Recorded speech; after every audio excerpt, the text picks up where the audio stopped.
So I'm so glad that this match was made official. But if I'm being honest, I love the way this match was put together. And now we're getting it due to one reason only.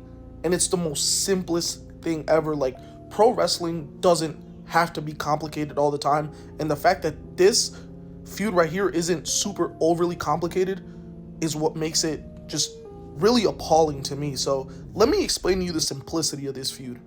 So if you didn't watch AEW Dynamite last night, these two, along with Powerhouse Hobbs, teamed together to face, I think it was like what, Jon Moxley and you know, some form of the Death Riders. And to be honest, the way this came about was, you know, Team Hangman Page and, you know, Powerhouse Hobbs and Samoa Joe, they ended up winning.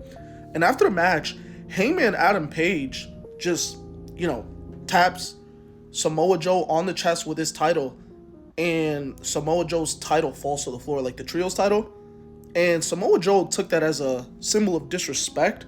So basically these guys ended up squaring off, and Samoa Joe, you know, started talking to Hangman about, hey, you've never beaten me. And oh my gosh, just off of that one line, this feud was just put together. And I love it. The fact that this feud was put together for something as simple as Hangman going up to Samoa Joe and, you know, accidentally dropping his title on the ground, meaning that Samoa Joe takes no disrespect from anybody. I mean, that just makes this feud that much more just, I just love it because it's simple and it doesn't do much. And, you know, there isn't a heel, there isn't a face. It's just these two guys that just want to go at it for just respect. And mostly Samoa Joe wants respect, right? Because Hangman clearly didn't show it last night. And, you know, it wasn't intentional.